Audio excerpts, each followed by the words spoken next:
photo দুখনলৈ মন কৰক কিদৰে আইন উলংঘাৰে ৰাজনৈতিক উদ্দেশ্যত ব্যৱহাৰ কৰিছে কণ শিশুসকলক বিজেপি দলটোৱে সঁচাকৈ বহুত দুৰ্ভাগ্যজনক এইখন চৰকাৰৰ পৰা আৰু এই দলটোৰ পৰা ৰাইজে কি আশা কৰিব পাৰে আমি আগতে শুনিছিলোঁ আজিৰ শিশু কাইলৈ দেশৰ ভৱিষ্যত কিন্তু এই ফটো দুখন দেখি এতিয়া এনেকুৱা অনুভৱ হৈছে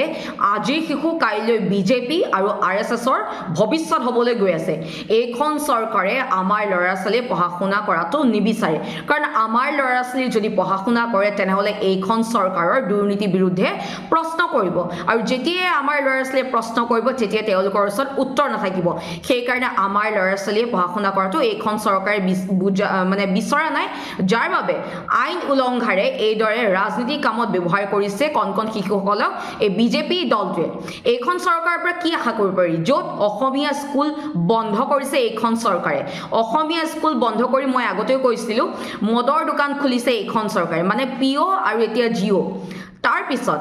যি এখন দুখন অসমীয়া স্কুল আছে সেই স্কুলতো আধাতে শিক্ষা পাঠদান সামৰি পেলাই চৰকাৰী আঁচনিৰ লাইভ টেলিকাষ্ট কৰাবলৈ স্কুলৰ কৰ্তৃপক্ষক বাধ্য কৰে আমি সংবাদ মাধ্যমত দেখিবলৈ পাইছোঁ য'ত পাঠদান আৰম্ভ হ'ব লাগে স্কুলত তাত আধাতে পাঠদান সামৰি পেলাই চৰকাৰী কাৰ্যসূচীবিলাক লাইভ টেলিকাষ্ট কৰাবলৈ বাধ্য কৰে এইখন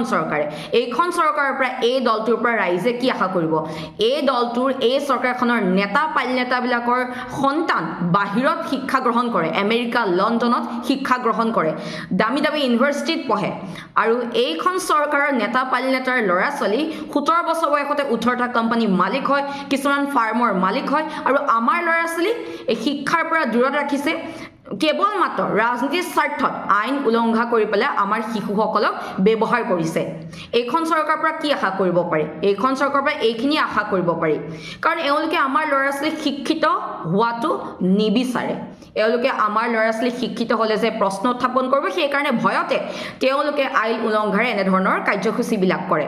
এতিয়া কথা হৈছে আমি যেনেকৈ হাতী ট্ৰাইংকুলাইজ কৰোঁ বনৰীয়া হাতী আমি যেনেকৈ ট্ৰাইংকুলাইজ কৰোঁ এতিয়া এই ফটো দুখন দেখি এনেকুৱা অনুভৱ হৈছে অসমৰ ৰাইজে এই বিজেপি দলটোক ট্ৰাইংকুলাইজ কৰিব লাগে নহ'লে আমাৰ শিশুসকলৰ ভৱিষ্যত এওঁলোকে ধ্বংস কৰি দিব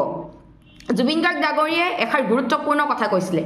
যে কিতাপেহে এটা জাতি ৰক্ষা কৰিব পাৰে গামোচাই এটা জাতি কেতিয়াও ৰক্ষা কৰিব নোৱাৰে সঁচা কথা কিতাপেহে এটা জাতি ৰক্ষা কৰিব পাৰে আজি এইখন চৰকাৰে যিদৰে আমাৰ শিশুসকলক ব্যৱহাৰ কৰিছে এইখন চৰকাৰক ৰাইজে প্ৰশ্ন উত্থাপন কৰিব লাগে আৰু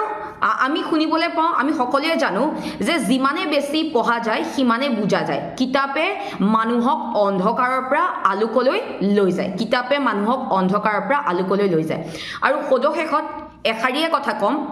কেঞ্চাৰ মাৰাত্মক হয় দেহৰ বাবে ঠিক তেনেদৰে কেঞ্চাৰ মাৰাত্মক হয় দেহৰ বাবে ঠিক তেনেকৈ বিজেপি মাৰাত্মক হয় দেশৰ বাবে লগতে ৰাজ্যৰ বাবে ধন্যবাদ